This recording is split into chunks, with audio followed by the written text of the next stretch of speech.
Welcome. Assalamu alaikum wa rahmatullah. A'udhu billahi minash shaitanir rajim. Bismillahir rahmanir rahim. ربنا آتنا في الدنيا حسنة وفي الآخرة حسنة وقنا عذاب النار ربنا اغفر لي ولوالدي وللمؤمنين يوم يقوم الحساب برحمتك يا أرحم الراحمين لا حول ولا قوة إلا بالله العلي العظيم وصلى اللهم على محمد وعلى آله وأصحابه وأتباعه وسلم والحمد لله رب العالمين. أعلى إن شاء الله we can finish the chapter today. So verse 14 قد أفلح من زكاها. Prosperous are those who purify themselves. How do you purify themselves? How do you purify yourself? Taking a shower? Any idea?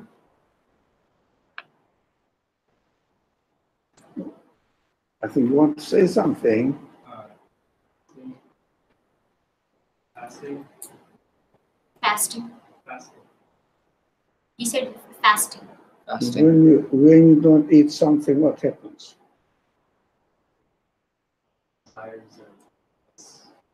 Well, I fast and I have still desires. No, I think, are you the first time joining? The first time, yeah. We approach every subject that we deal with from belief perspective. Yeah, so just be patient and get used to the method that we are following. Yeah. So I understand you want to join and you want to contribute, but first get used to what we are doing here, and then you will understand. So how can you purify yourself? Yeah. Having clear intentions. Having Clear intention. clear intention. Today we don't have the conference mic, so we have to repeat the questions. Is it okay? We can hear. So intention. I keep saying that this is a problem because it is polluted now. That's why intention means almost nothing really. Everybody says, I have a good intention. No one has a bad intention. Mm-hmm. By reestablishing my worldview, my reality, and what I guess acknowledging my reality within my existence, and going and re-concluding upon that based on my observations and reasonings would be a means of purifying. The words you use, acknowledging my reality in my existence, my reality in my existence. We have to come to the subject. Let me push the subject into the direction that I want to go. So, and also it is, as far as I understand, it is the real way of, or the true or the correct way of understanding purification. First, let's concentrate on what human beings, what do human beings consist of. We have mind, right? We have feelings,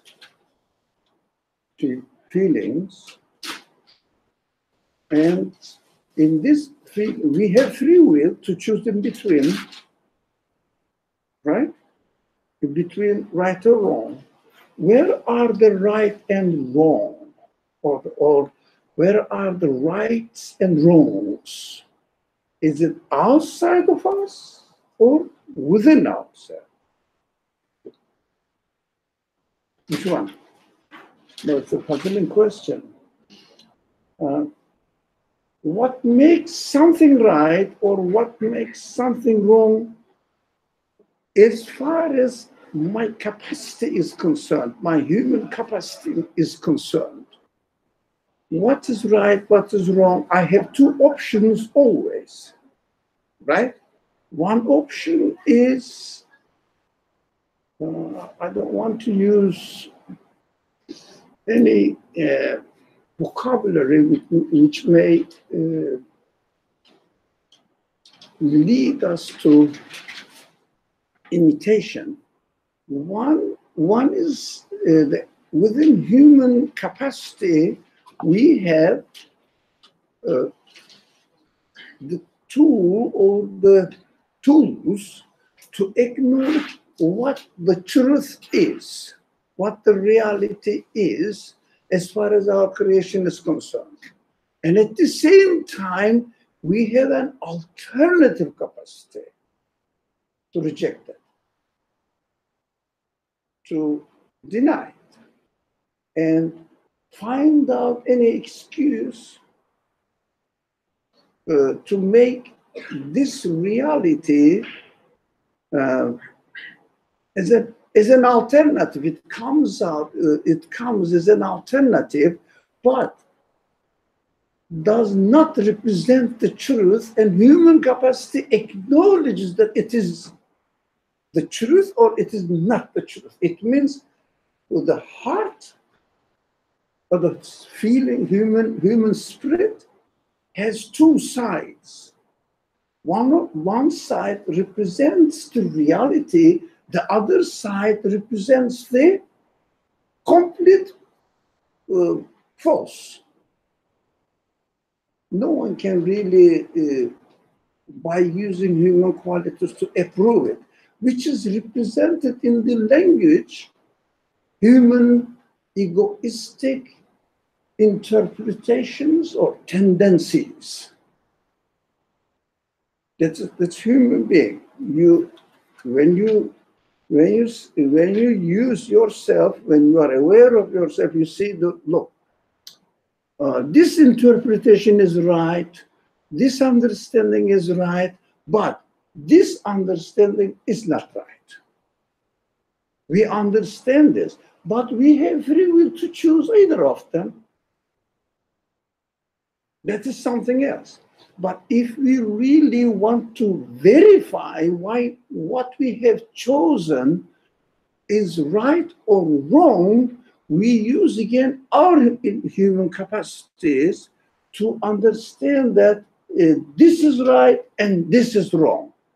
But we are free again to decide which way to take, because we studied this some time ago, maybe a month ago.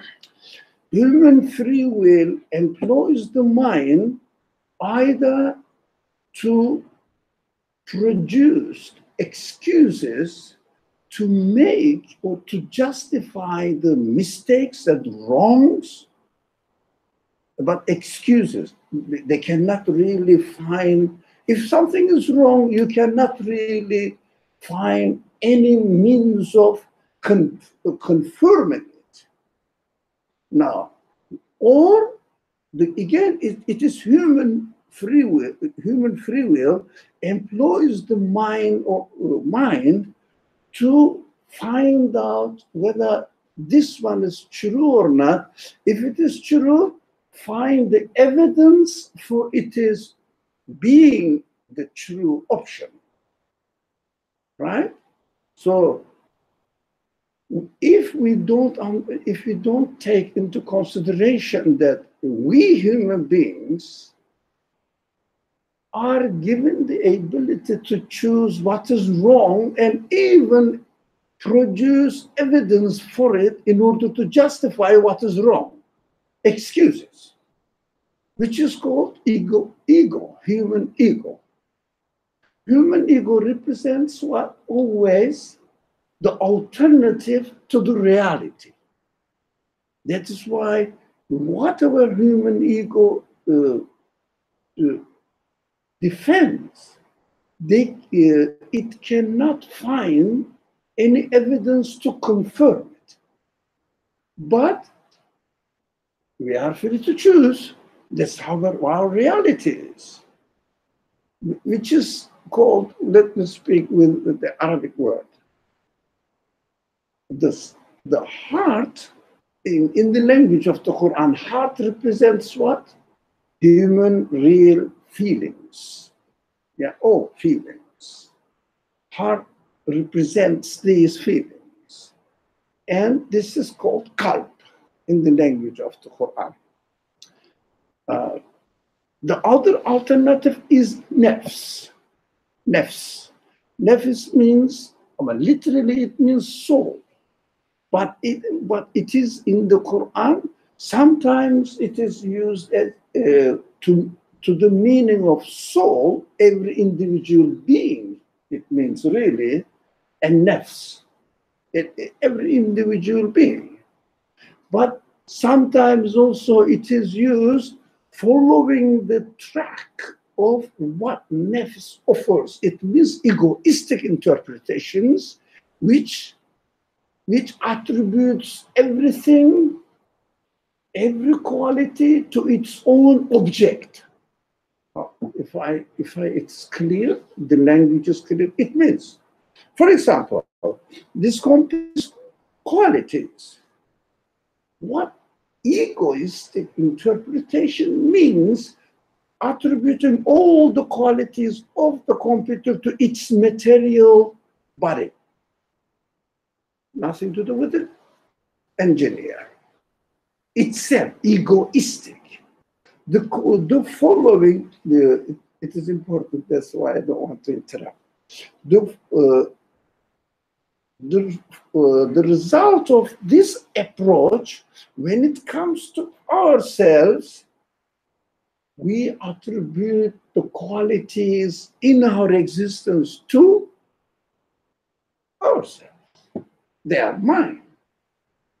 I am seeing, I am thinking, I am loving, I don't like, I dislike, whatever. Yeah, so I prefer to this, I, referring to myself. But it doesn't mean that in their language we shouldn't use I. No, but we are talking about the subject at the theoretical level. It means anybody who attributes any quality to himself, it is an egoistic interpretation, which means wrong. Why? No one can claim and bring any evidence that he is the source of any of his qualities, including senses, including his material being. I am not the source of existence of my fingers. I am not the source of existence of my mind. I am not the source of existence of the ability to think. Now, I cannot make my eye, neither can I make my power of sight. So egoistic interpretations, egoistic existence. So purification is, now you can calculate. What is this? What is purification then? Not applying your egoistic qualities. Say it louder. Not applying your egoistic qualities. Egoistic Interpretation. In reality, human beings do not have egoistic quality. It is a problematic language. Because it is not a quality, it is just a false, baseless, imagination, which is, but be careful with the language, with everything. False, baseless imagination, which exists only to be the source of option. Option. For example, let's say what is here. There is a pen. Or there is an option for me to say that there is no pen. There is no pen. That is just an option, but it is not a quality. That quality means exists. But whatever the egoistic interpretation offers has no existence. If it existed, it would be reality. There has no existence. Here you are. So purification is not to choose, and be careful not to choose what this egoistic side of human beings offers to me. Egoistic side of human beings. And every lie, every wrong assumptions, everything which is not based on reality, just made up as an option. Look, ego is the source of existence of not a reality, but only an option. When we are careful, or when we make the decision not to choose the option which is described, or which we describe now as the egoistic interpretation of anything. For example, if I say, let's say,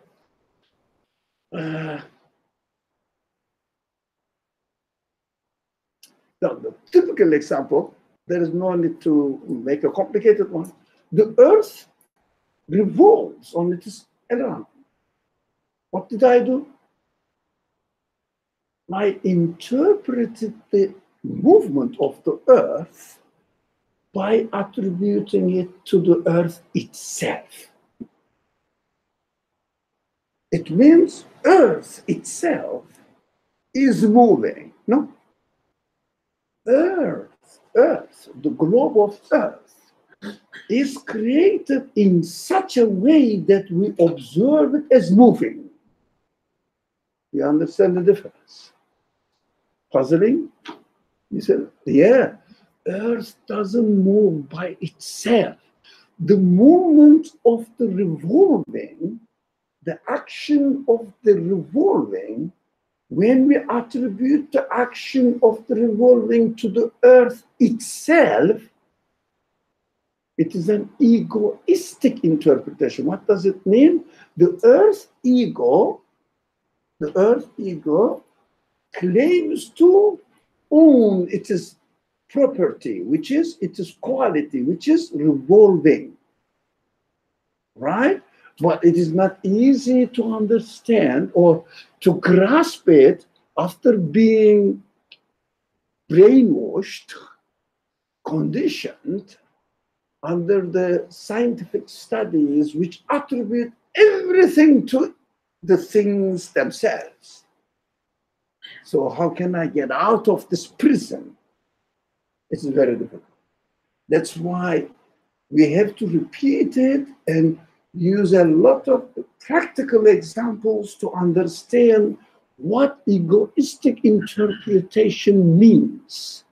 Of course, I'm not using the religious language, which said that egoistic interpretation means don't be egoist, man, be altruist, help others. No.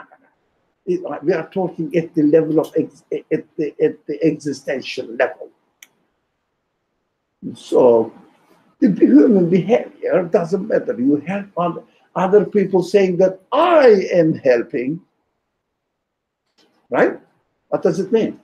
egoistic interpretation of your action. Yeah, because the action of help is attributed to yourself. No, it is granted to you because you want it. You have chosen the Creator to create you in such a way that you are helping. Because you cannot create anything. You just desire, you just will. Or we use this expression, you just ask the Creator to create for you the result of what you have chosen. Do you understand that? It looks like as if we are making philosophy if you are not familiar with it, but those people who are familiar with our methodology, it is very essential to understand this point. Very essential. So you will help others, and what you will do? Thank the Creator. I asked and He created for me. I didn't help. Who helped? The Creator. I have just asked Him to create this way by using my existence as a means of performing this action. Yes? Performing this action. So I have the free will. I could have chosen not to help. But I have chosen to help. So because I have chosen to help, then God creates the result. So I cannot attribute it to myself. If I did, it would be an egoistic interpretation. Purify. If you purify yourself means, who will summarize? Yeah, I think you are willing to. Okay. You purification in this sense would be not utilizing my free will to not choose an egocentric interpretation of my existence and acknowledging reality would be not preferring an option of seeing things or existing creation through egotistical lenses. As we explained here, egoistic sense. Mm-hmm. Why should we be very careful not to attribute anything to something which cannot be the owner of this action, right? So this is purification, purifying yourself. It happens within yourself. It means within your spirit, as a human being, in your humanity. So if you purify yourself, I think before I want to go to be prosperous side of it, did you want something to say? You were just raising your hand and... I was going to, at least my interpretation. We are recording we don't have the conference mic. We need a loud voice, so you can do that. Okay. Yeah. My interpretation is that what you're saying, the concept in general, is that it's like a matter of increasing your consciousness of reality to prevent yourself from attributing things or opportunities in your life to you, as opposed to Allah. Like everything that we have and every opportunity that we have to do good is something that's been given to us. It's not coming from us. Yeah. And also, another reminder, we use certain terminologies after being defined. When you say Allah, I don't understand anything. What do you mean by Allah? Even if you say in English God, I would say, please define God for you. within you cannot define God, your understanding of God in general, but as far as our subject is concerned, you have to say, you can use the word God, right? But you have to qualify it. If you don't qualify it, it becomes an abstract notion and falls into meaninglessness, just a claim. So you have to qualify it. In this explanation, I understood that the source of existence of the creator of the things, and we call it simply God. Do you understand? Qualify it according to the topic that we are dealing with, according to the subject that we are reflecting on. You have to have different qualifications. Right? Now, in the subject that we are studying, you can say to the creator of the act, not me, not something else, the creator of the act, or attributing it to the creator of the act. And to cut short the discussion, we can say this creator is called God, by certain people. But by definition, this creator cannot be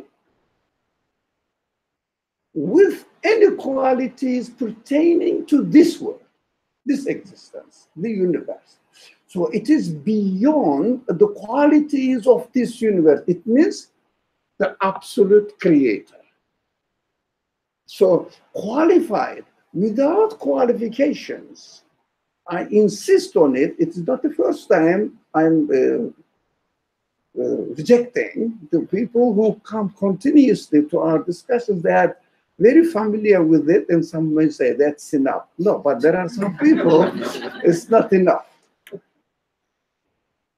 So when you use the word which has already loaded with certain meaning, yes, it doesn't act or function as an evidence. It turns into a claim.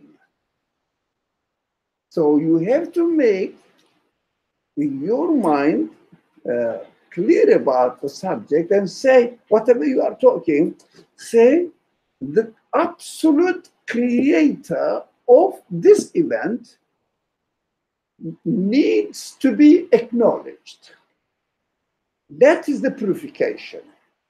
Anything which cannot be qualified with this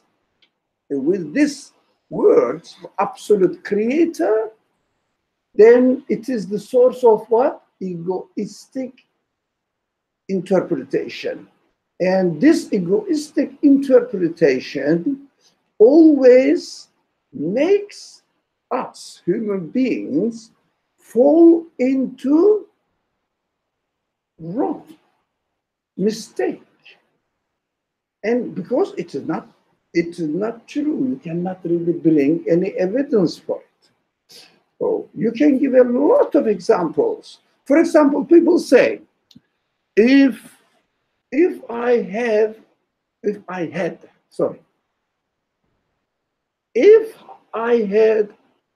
something, and a good profession, and nice property, or best, obviously, jumper or sweater, yeah, it's sweater, I will be happy.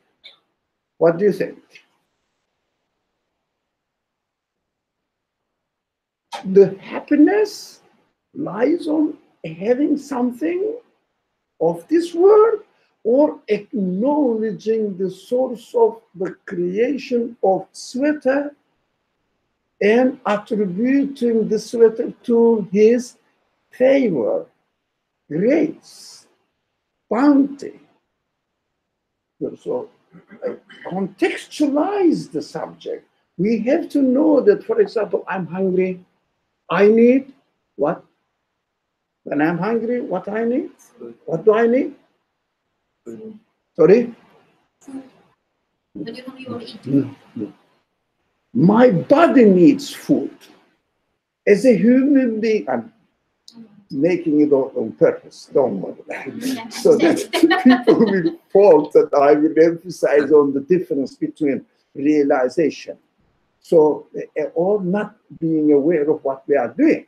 For example, if I say I need food, it means I am defining myself as body. The body is not human being, the body is animal. Do you understand? So what I need, the creator of the food's grace, favor, mercy for me. It means ultimately I need God, and God has provided food for me. So this recognition is purification.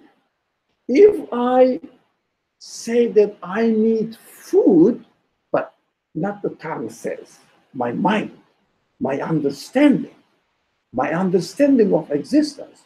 If I say I need food, it means I am not being realistic because I'm defining myself as a human being, a body. But I'm not a body. You understand? Not the body that is, some people use it as friends, close friends. Not in the, it means really physical existence. We have, as human beings, we have nothing to do with our physical existence. This is just a typical metaphor is, I am a bird in the cage of the body, right? I cannot get rid of this cage. Or if someone has a very wide vision, I am a bird in the cage of, be careful, the universe. This type of existence, material being, in the cage of this. The universe is a cage because my humanity desires, actually yearns, looks for what is behind the creation of the universe, what the universe refers to. I am looking for the meaning. I am not looking for, as a human being, my body needs food, but I need absolute, eternal, infinite mercy.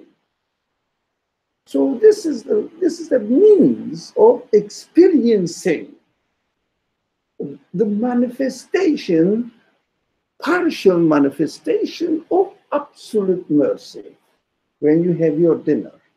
Just at the moment, one spark of the mercy has manifested for me, and I am benefiting from it in order to meet and in order to satisfy the need of my body. Right? It is real. It is not unreal. Body needs it, and you, as a human being, look for food. But human qualities should refer it to not the food, but the provider of the food as a representative of his mercy for you. Because through the food, the creator of the food is introducing himself to you as what? As the one who acknowledges you, who provides you with whatever you need, who takes care of you. Yeah? And you are precious in his eye. That's why human consciousness says, oh, I am eating only one plate of food, let's say, but I am experiencing what? Mercy. Sorry? God's mercy. God's mercy. Absolute. Absolute mercy, qualification. Don't use God with mercy, no qualification. It doesn't mean anything. So, absolute mercy. Because in order to have this connection between my stomach's need and provide the food for it, you have to be able, or the one has to be able to create the whole universe in order to connect me. Who else can connect me? My stomach and the food there. Is there anything in the universe? Is there any means of really acknowledging, is there any means of any being itself acknowledges my body and comes to its help? Is there any particle? Any quality in the particle which will say that I have to be a food for this person who needs that, and I have to satisfy it. I have to get into his stomach, and the stomach will digest it, and I will go into his cells and be a source of energy for them by myself. Who knows that? Even human beings cannot do it, let alone the unconscious. No will, no power, no inequality elements. It may sound a bit hard to digest because it is this approach, the Quranic approach, as far as I understand, introducing that everything belongs to the creator of the universe. Everything belongs to the creator of the universe. Those who perform prayers 5 times, whatever, and they say, Alhamdulillahi Rabbil Alameen. All praise is due to the Lord, the owner of the universe. Alameen is everything. All praise. If you say food is satisfying me, praise went to where? The food. That is what the science or the secular science teaches us, how to speak, how to conceive, how to understand. That is totally baseless. Now there are hands up. Just to clarify, to purify is to refer the qualities to their rightful owner. Is this correct? Yes, that is correct. But let's make a very general definition for purification. Very general definition. This is a particular, it's a part. It's correct. It's a part of the definition. I have to accept the reality as it is without distorting it. This is, by the way, this is the saying of Imam Ali. Seeing the world as it is without distorting it, without, how do you say? Polluting it. Actually, yeah, adulterating it, really. Using it exactly as it is. That is purification. But you can apply it everywhere. That is what the main teachings of the Quran are. It's very simple. There is no source of existence. There is no creator in the language of the Quran, Ilah, God. But the one who gave existence to the whole universe. What we say this, our tongue says this, but in practical life, in our relationship with the rest of the world, including with our own human qualities, are not based on this La ilaha illallah. The very, very core of the teachings of the Quran, the summary of everything in the Quran. So, but we say La ilaha illallah, but at the same time, I say, I like this, I need this. Where is God? Where is the Creator? I need this. But of course, in practical life, I need a computer to record it. But my human side will be clearly aware of this is the creation of the creator of the universe. Some people used it, the creation, the principles in the creation is employed in order to make the computer. But the main creator of the computer is the one who established the principles in the creation so we can discover them and use them. For example, if you are, simple example, if you are thirsty, if you say, I need a cup of water, yeah, okay, consciously, the representative of the God's mercy as far as my feeling of thirst is concerned. Okay, if I bring a cup of water and offer you, and you say, you satisfied my thirst, right or wrong? Right or wrong? Wrong. Why? Why is it wrong? Because you were thirsty, I brought you water, you drank it. What's wrong with it? You're just a means. See. You're just a means. A means of, make it clear, man. Right. You're just a means of, I guess, that satisfaction or getting to you, The getting water. to the water. Yeah. Yeah. Getting the water to you, which is provided not by me. I am not the creator of water. Yeah. It is the creator. Water is the property of the creator of the universe. Well, so how can you say that I satisfied you? The creator of the universe satisfied you. But this awareness is needed. That awareness is purification. Yeah. What if you get something which is not like, which is not completely halal, as you must say? I don't know what the English word is. I know you don't like what the word is. I'm just trying to think of I something don't like which religious is not like, language. which is not like legitimate.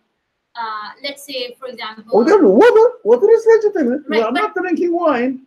Right, but what if it's not water? But let's say if it is wine, right? Yes. And it's very satisfying. Will you say that, oh, this is also from God, so it's okay? No, which You know, is okay. Which is okay. Just a minute. Which is okay. The wine, I'm saying. The wine. Yeah, No. Now, that's my question. Because it's coming from when God. someone drinks wine, Yeah. if he wants to purify himself, Mhm. he has to acknowledge that it is created by God in this form, Mhm.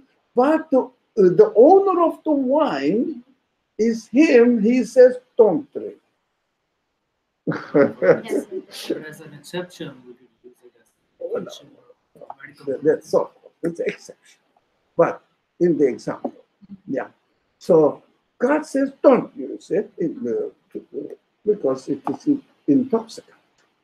But you have to acknowledge that, for example, if I put in a glass some wine, in another glass some water, as far as the existence of these two items are concerned, is there any difference for your understanding of the source of existence of two different items? No difference. So the pig Yeah. is created by the same one as the creator of the goat chicken or yeah. sheep. I like sheep. It's a lamb. So, do you understand? Yes. As far as the existence of the lamb and the pig is concerned, they are equally the same. So we don't really get angry with the pig It's created by the creator of the universe. We love the pig, but we love the dog, but we don't eat the dog, do we? Yeah. We don't eat the pig. Why? The owner says, this is created for other purpose, not to eat for you. It is not a provision for you. So don't consume it, but don't insult them. That is what we do. We insult pig. Don't insult them. Even the poisonous snake, it is created by God. It's not his mistake to be poisonous. It is created by its creator. Why should I insult the poisonous snake? But keep away from it. But don't insult. So here and then here.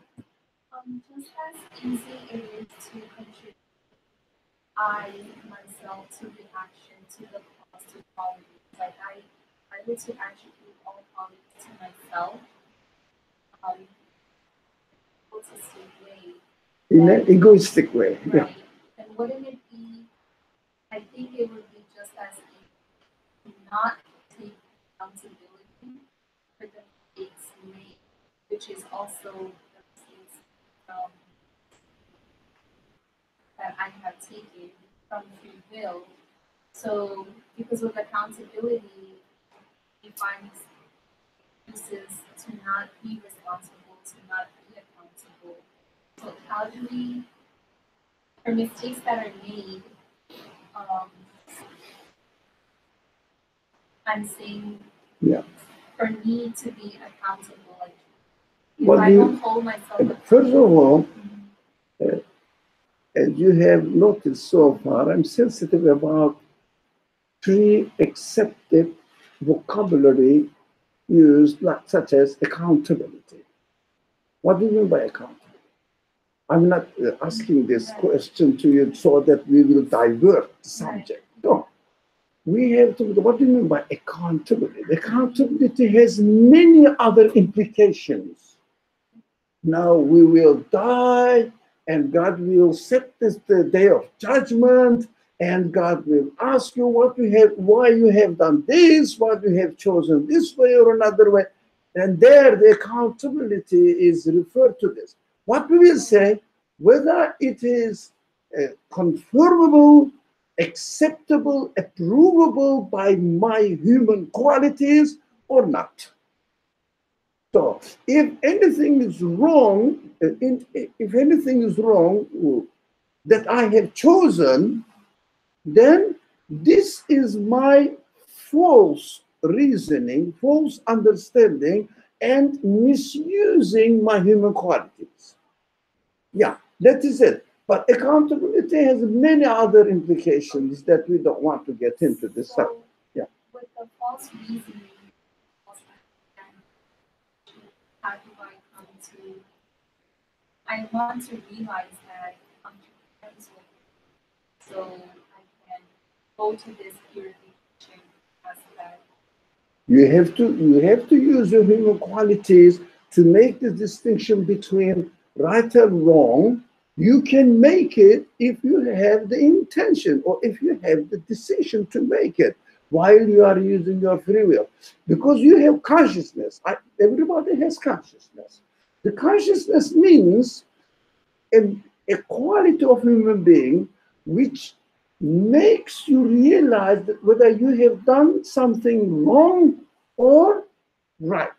You can do it, but we have the free will to employ our consciousness to acknowledge what is right or what is wrong, or we have the free will option not to employ our consciousness, maybe ignore it.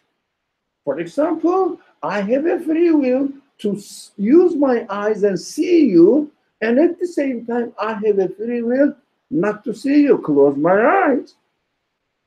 Now, when I close my eyes, I deprive myself from benefiting the power of sight and seeing. Now, this is very human desire. So we are created to use our eyes as long as they are given to us. So when I use my eyes, I will thank the creator of the eyes. When I don't use my eyes, what will I do? I say, I am ungrateful towards the creator of the eyes, and I suffer from it by myself. So rather than going into accountability, when I make a wrong choice, when I make a wrong choice, my human side suffers because of the nature of the creation. For example, if I cut the tree, I deprive myself of its fruit, its benefits. But I suffer when I use my option and my free will to choose the option which has no reality whatsoever. My human side suffers. But what we do, if we define our existence in terms of this world only, it means I am here to satisfy my life until I die, day by day. So, after this assumption, everything goes against my human side, but in favor of my body. Now, why against my human side? Because my human side needs what? Perfection, permanence. And in this attitude, there is no permanence, there is no perfection. Today I ate my dinner, I enjoyed it, gone. And that's it. I can never bring it back. Food is gone, or enjoyment is gone. I had this, and let's say at the end of my life, I die, everything, as far as I understand, my understanding is concerned. I die, everything is finished. And I will live in a world between birth and death. That is a suffering for human qualities. Human qualities look for perfect and permanent, eternal happiness. How can I get it? Only acknowledging the meaning that this universe refers to. It means I have a creator. My creator has absolute power, the Almighty, the Omnipotent. My creator knows everything. So when I have this attitude towards the creation, I attribute my existence to the same creator, the creator of the universe, because I am a part of the universe. So I say I belong to the absolute one. Why bother about anything? About not the bodily needs. No, why bother about anything that my human side requires? Everything is guaranteed by my creator, who gave me these needs and who is introducing himself to me while I am satisfying my needs. Eating the food, example. He's introducing himself to me, the creator of the food and the creator of your hunger is introducing himself to you through eating your food. So you don't get any benefit from the food, body gets it, gets the benefit, but your humanity, human side gets the benefit from the absolute creator of the food and yourself and your need for the food, hunger. This relationship is very simple to establish, but I mean, in theory, it is very simple. But if you want to practice it, it needs how many years of training? Do you have still your question? That's your his turn. It's a Her question turn. slash comment, but if I say I'm going to purify myself, or I'm going to purify something, right? There's the connotation that there is something to be purified, that it is already in a state of being unclean, right? Yeah. So it's not, when I apply this to, let's say, my consciousness, it's not enough that I acknowledge that the qualities I observe are necessary to be ascribed to an absolute source, but that I'm already polluted with preconceived assumptions, or already inhabiting certain ideas that have taken egotistical interpretations. So it's not enough that I acknowledge, the absolute source, but it becomes mandatory that I actively reject that quality. Option. Yes, the other option, that Option. I have to go through an active rejection. Yeah, it means in the language and methodology of the Quran, it is very important. We keep saying this, but we have to say it every class, in every class.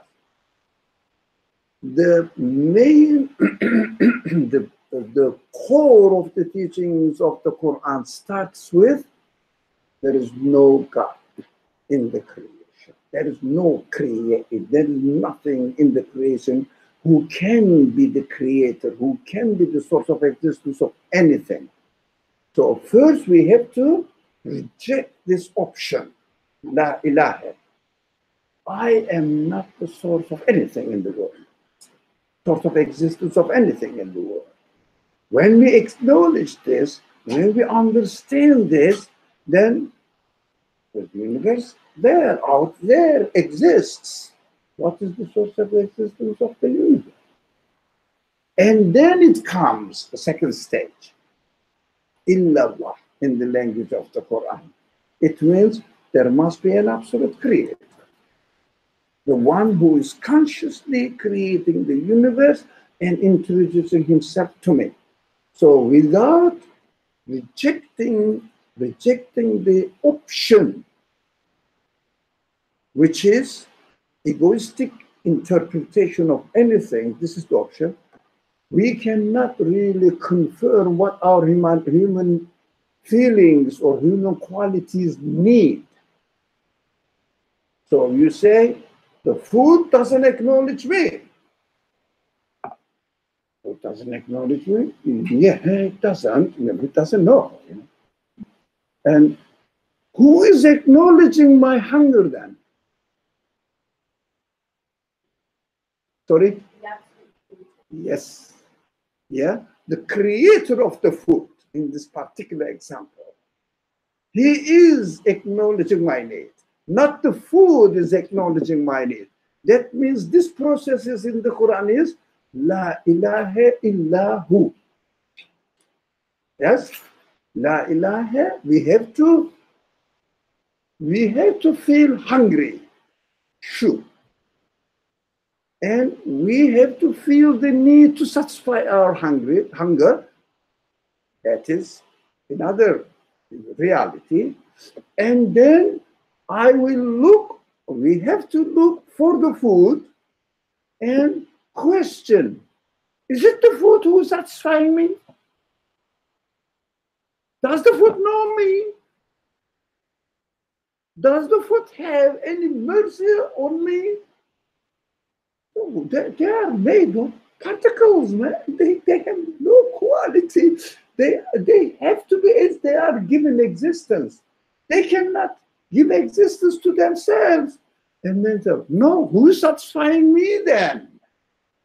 The second stage. No. In every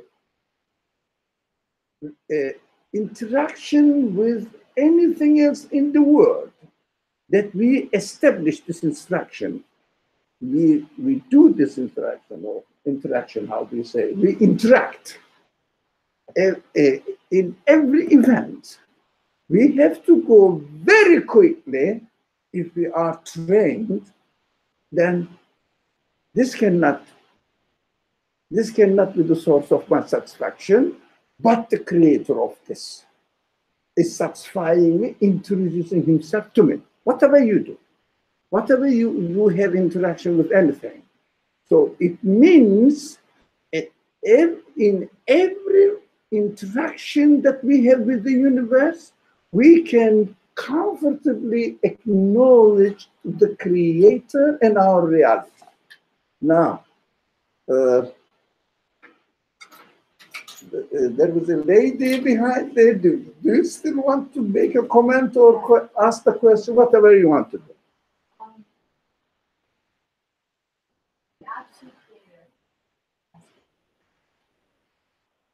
Must have created us. But that's the logical conclusion. And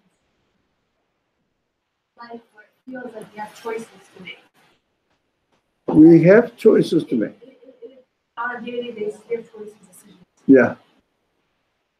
So, what you're saying is that through your choice, by every situation that you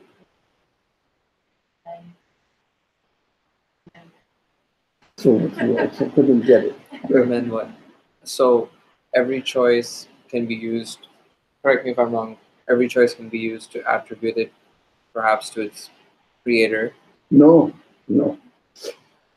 We have to be careful about this point that we, again, mention this point in these classes on many occasions.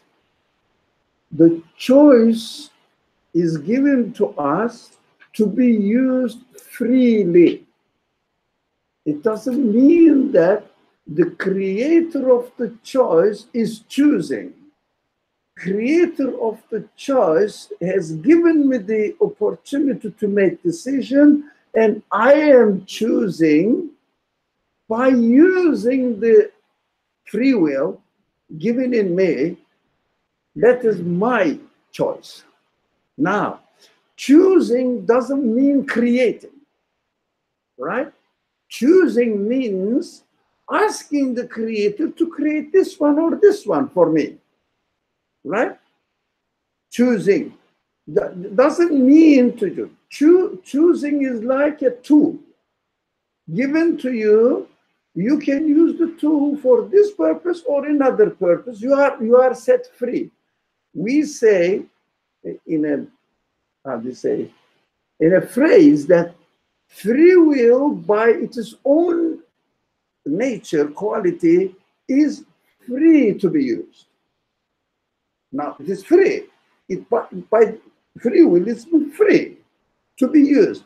Or as far as we are concerned, how the free will or the field or the area of the free will where we can use it, we can employ it, then we are free to use it. But you cannot choose, for example, to stop the sun from emitting light. It doesn't work. But within its own limit, then that's why people call it a limited free will. But limited free will doesn't mean that I am limited to use it. No, the capacity of the free will where this human free will operate is limited. But we are free to choose within this field. Now, somebody else wanted to ask. Yeah. Suffering. So the suffering in this creation, whether the suffering is due to causes by our own self, or the suffering due to the impact of our surroundings. So the feeling of that suffering is also Created by the absolute creator. Because I have chosen it, the result is created by him.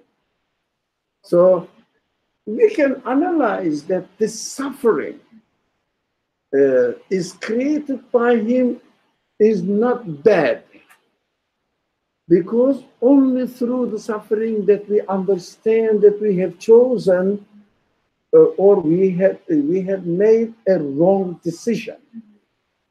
That is mercy, teaching you what is right, what is wrong. But to choose it To choose the way which takes me into suffering is my own choice. So I will really feel the pain. But what the people, when we look at this world, usually, the people don't seem to be suffering. Why? They define themselves. People who don't attribute the things to the Creator.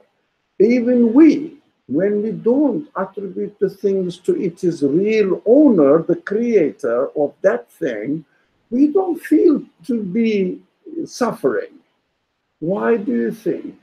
Because at that moment, we are defining ourselves as, it's not a nice word, but animal.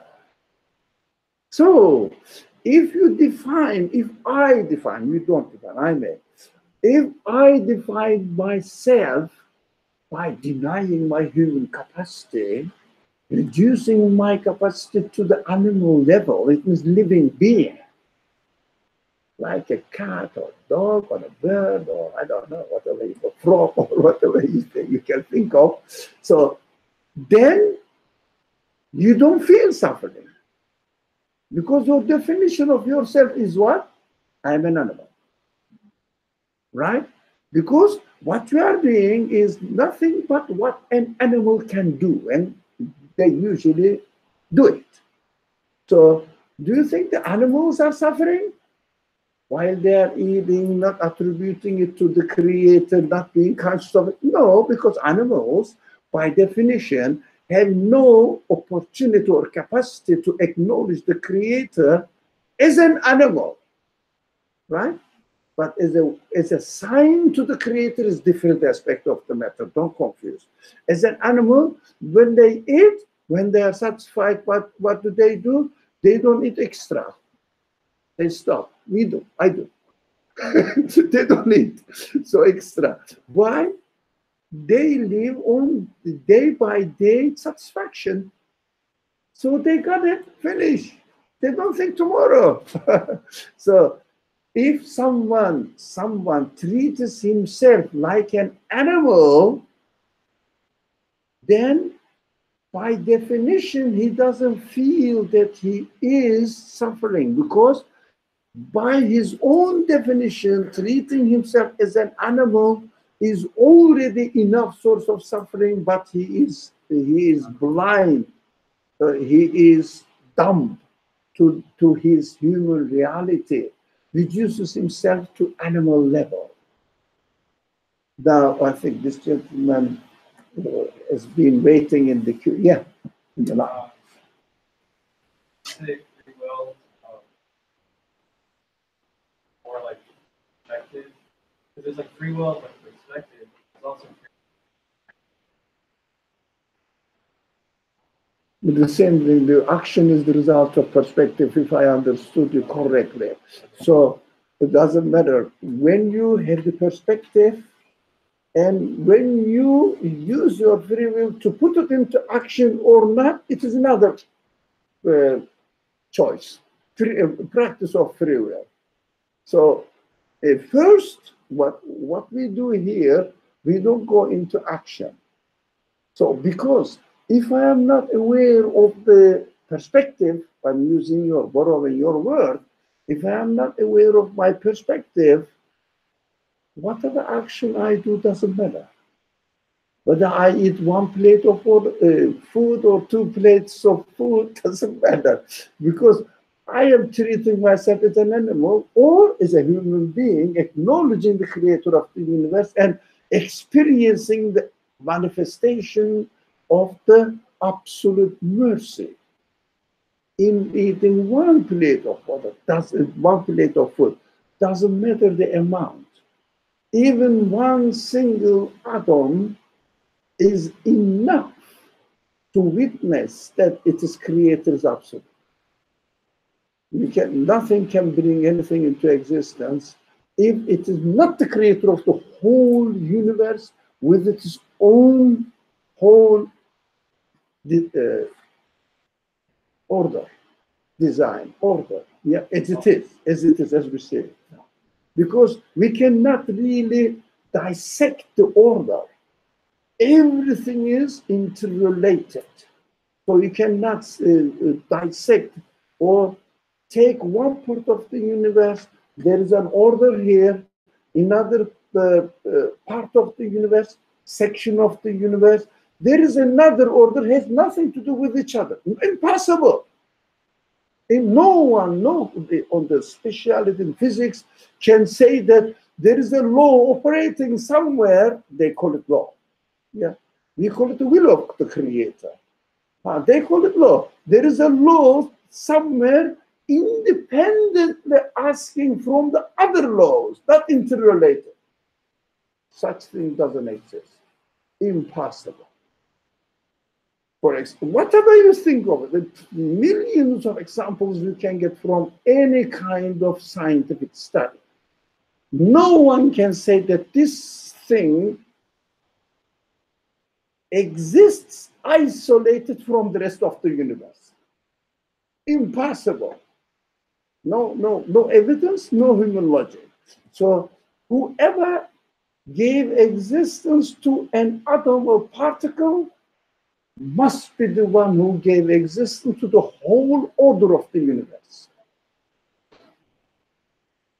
So can we say that there are three general prerequisites for purifying oneself? Let's hear, inshallah.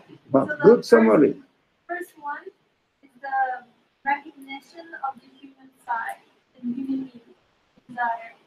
First, you have to recognize what Your human side. Yes, It's you a have to good word. recognize, be aware of this. Yeah, I'm not an animal.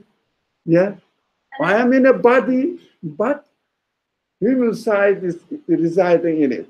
It is like, I can give you the very simple example you understand. When there is a piece of soil, earth, right? And you got the water, right? And you get the water and mix them up. What happens? Become mud, right? So we are like this. We are like this mud. The water represents our human side. The soil represents our body. You understand that? That's why when you look at it, you see nothing. You know, you say that there are people have eyes and they are seeing it. Intermingled, mixed completely. But we know that water is not soil, soil is not water. So we have to understand that although I am using my body, I am using my tools, physiological side of me, but still within that action lies my human side, or is my human side within that action. So I have to pay attention to my, if you like, my humanity, human side, while I am using my body. I cannot separate it. In this type of creation, I cannot separate it. Only when I die, water is going to be separated from the soil. Soil goes to the earth, soil, the water by human side, the spirit, which is called the soul, the spirit goes to where it belongs to, where it came from. Yeah, it is the product of, if you like, the breath of the Creator. Goes back to the Creator. That's why Quran keeps saying that, keeps always repeating this. وَإِلَيْنَا تُرْجَعُونَ. You are going to be returned to God. The language says to us. But us means in the language, God, a language of the Quran, God. You are going to be returned to their Creator. Because you came from your Creator. Okay, this is the first thing, perfect. And then secondly, by recognizing your human side, your humanity, you recognize that you are not satisfied, that your human side is not being met. So You realize you're in a state that is not. or Because you- prosperous. You cannot be You're not prosperous. purified. You are not purified. Because your human desires are not satisfied. Your human desires are not satisfied in these conditions. But then, so far as desiring perfection,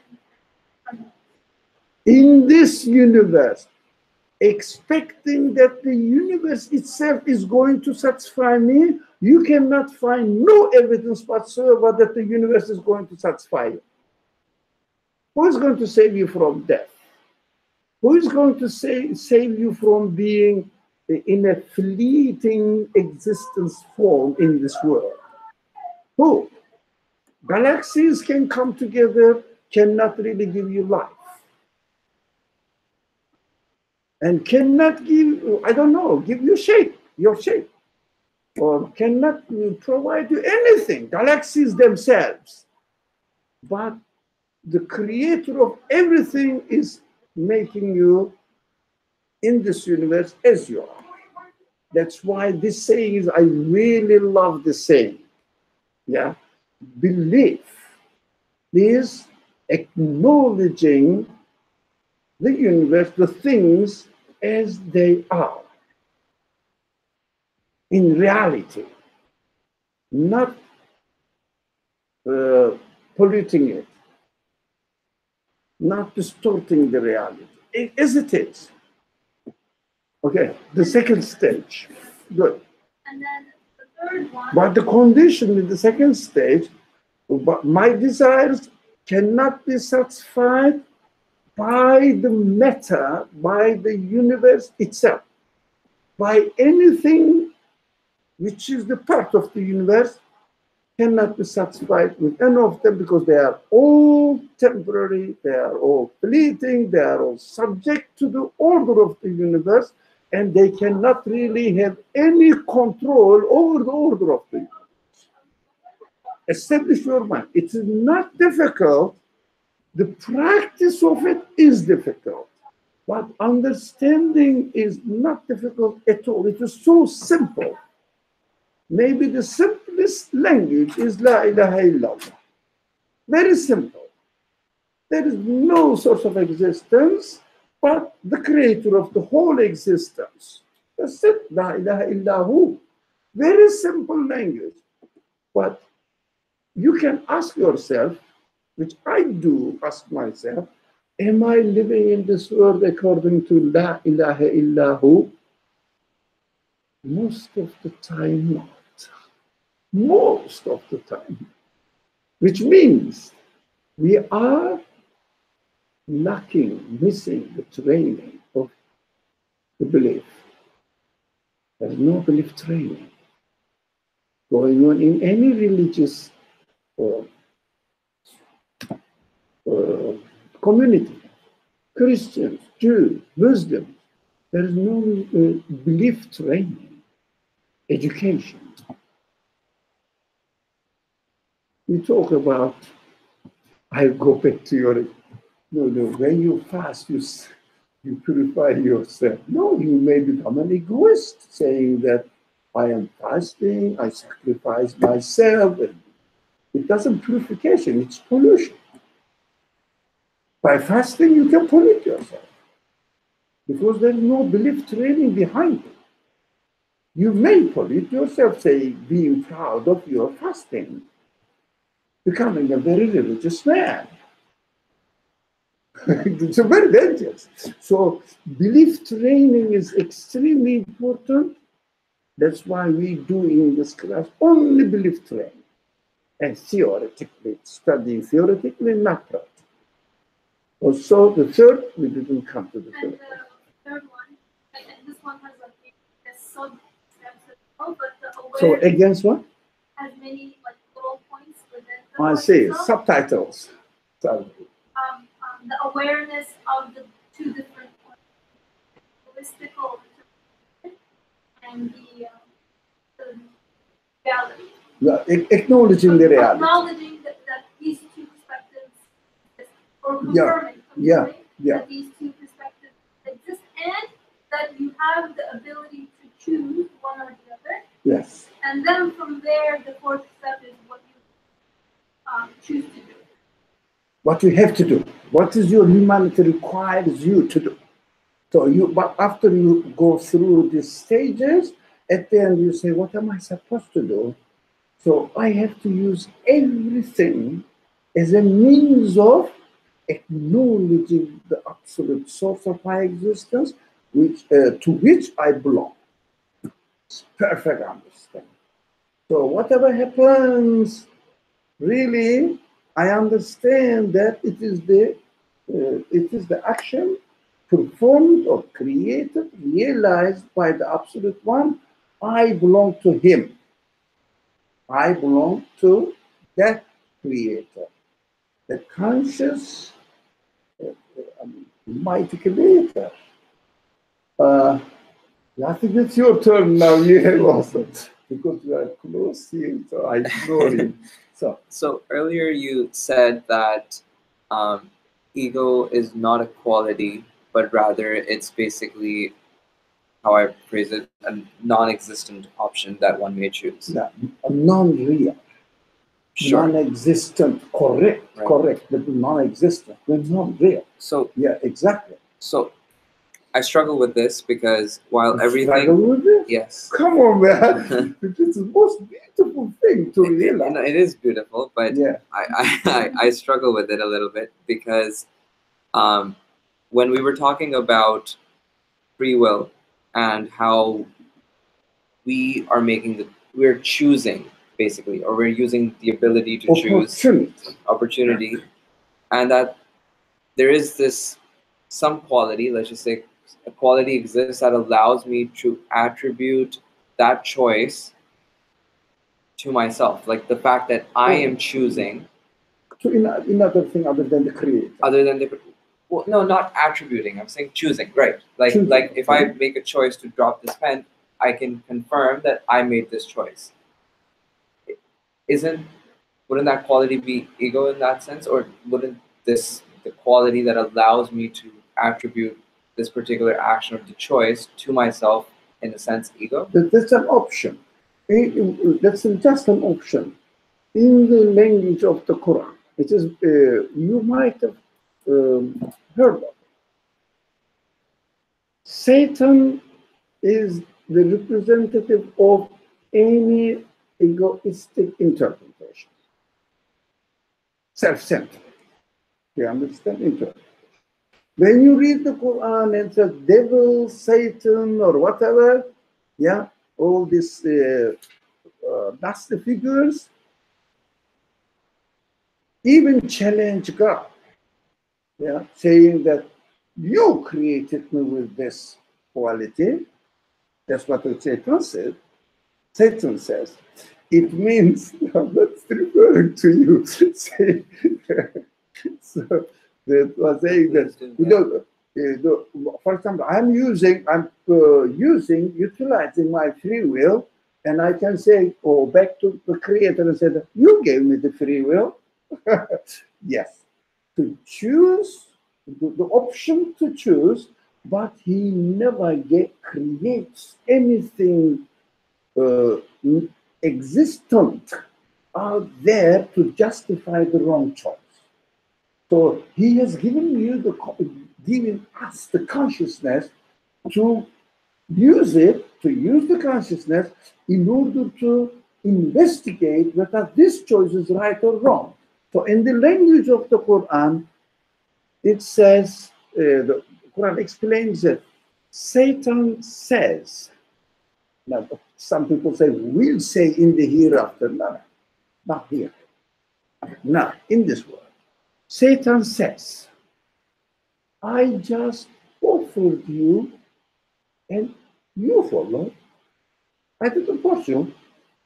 It means in other language, in other verse of the, not in other, there are other verses of the Quran. The Satan, it means my egocentric explanation, egotistic explanation. I have no authority over you, which is the language of the Quran. Just get familiar with it. Sultan, the Sultan. Yeah, I have no authority over it. It means this wrong option this false option, which has no base whatsoever, so that I will think that, no, that seems to be true because of this reason. There is no explanation of the reality for anything egoistically interpreted. There is no evidence that we can bring up. That's why Satan is making only the offer. It means presenting you the option, but it is giving this creation, this type of creation is created by God in order to make us, give us the opportunity to distinguish between right and wrong and make decision on the right side, not on the wrong side. So I will say, this is wrong, this is right. I am choosing the right one. If there was no option, there would be no choice. Do you understand this? If there was no option with no authority, the option with no authority, do you understand? No reality, no base, no evidence that this may be true. That is Satan. That in the language of the Quran is Satan. But the Satan is represented in us, what? Our egoistic interpretation. Option of egoistic interpretation. That is Satan in me. Right? That is what the Quran is teaching me, that you have Satan in you. It means the option to choose the baseless egoistic interpretation or baseless choice. You can choose it, but it is baseless. And we cannot really justify it because there is no power. Sultan means authority. Authority to justify what we have chosen is right. That's why the Quran says, when people accuse Satan, saying that he deceived us,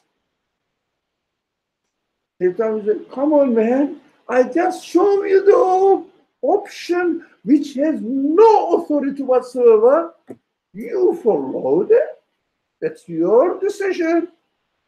But my mission is to give you the option, because if there was no option in this universe, can you imagine?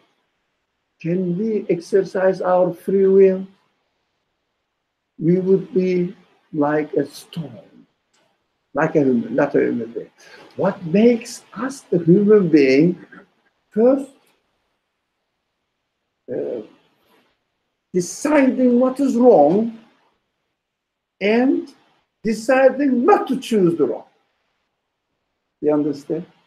When you don't choose the wrong, you are doing something right. Yeah, automatically right. When you don't choose the wrong option, you are automatically right. Be careful always. Don't try to understand that if I am doing right, but concentrate on what I have chosen, whether this choice is right or wrong, and you will say that. Be careful, you will be careful about not making a mistake. It means not choosing the wrong, baseless wrong. Now, concentrate on it. Concentrate on it, and then you will understand what's right. And you will go on the right track. You wanted to say something else there? Okay? So, kind of? Small thing. Whatever.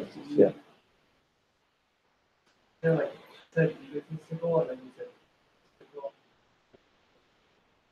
I don't know. I'm not expert in language, but when we use the certain books, they use egotistic. But another book may use egoistic. That doesn't really matter. Whatever, it's not important. Anything that I choose which has no base is egoistic approach. To say that anything that you choose that is wrong has no base, I mean, how can it not have a base when the steps taken to that wrong choice has happened?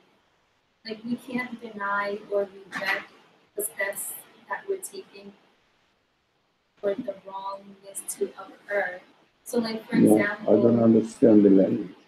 I don't hear it properly. So okay, I'll make give it an concise. example. Yeah. Like, I'll give an example. Like, if I'm diagnosed with a cardiovascular disease, then something, my lifestyle was such that it led to me being diagnosed with it, right? So I can't reject the decisions of my lifestyle for that diagnosis to happen. Lifestyle. Lifestyle? Yeah, like there has to be a basis for that diagnosis. Yeah, that is true. That's the reality that we are experiencing. But it doesn't mean that what we are talking theoretically doesn't apply that. Yes, you say, I have chosen this, and this is the physical result created. So prior to the physical results. But I'm not creating that disease, but as a result of my choice, it is created, or it may not be as a result of my choice. For example, let's say tsunami is not my choice, right? But it is the choice of the creator. What my responsibility is very simple. How do I interpret? How do I see it? How do I see the creator, the source of existence of this event? Right? And try to use your consciousness in order to make some sense of it. Right? Simple to me. Yeah. Going back to the question that I had earlier of, so if like you said, I am choosing, if you're attributing the choice to yourself, we're saying that in this instance that's not egoistical, or not the egoistical interpretation, because it has basis to it. That's right. By attributing the fact that you're the one choosing, that the choice resides with you. No. You are the one who's utilizing the tool of human free will. So even in that statement. But this is given to you by your creator, and you are set free to choose it. But by him you are set. Now, no one can have the freedom not to have the freedom. Right. So you understand that. But we are given the free will. I cannot say that I'm not going to use the free will. If I say I'm not going to use the free will, is using the free will. So it is by itself, by its own nature, it is free. So you are given the option created with this quality, but you are set free to utilize this option or not. Again, if this freedom is given to you by the one who created you with the ability to choose. But you have to acknowledge that, I have to acknowledge that I have been given free will. Okay. Now let's wrap up. The time is somewhat. So we have covered these two verses, in fact, right? Prosperous are those who purify themselves. It means when you purify yourself, in this sense, if you never attribute anything to another thing of the part of the universe, don't you think that you always find yourself in the presence of the absolute being? That is prosperity. Prosperity doesn't mean that you have your, I don't know, whatever you want to have, the best profession. Not at all.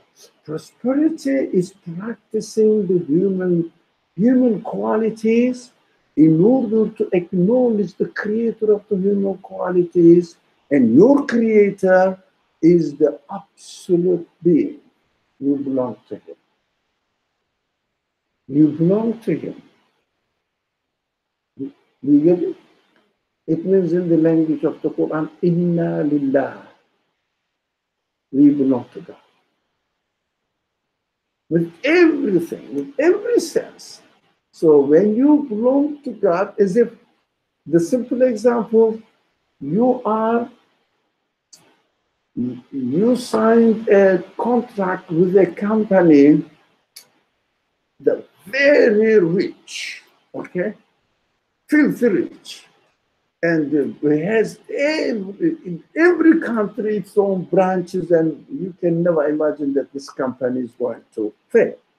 And you make a contract with this company saying that the company is saying, I'm going to guarantee you that your job will be until you die with me. Don't worry about it. You say, I belong to this company. What you do in this world of life, the people think that I'm guaranteed. No worry that you are not going to be fired because it's contract. But whatever you do, you are absolutely different. But what will happen? How do you identify yourself with? Do you identify yourself with your family? Do you identify yourself with your body? Do you identify yourself with your nation or nationality? How do you identify yourself? Who are you? I'm an American. Okay. You understand? Identification is important. I am the one who is created by the one who is the creator of the universe, owner of the universe. I belong to his company. This is what I mean. As an example. So this is the guaranteed happiness.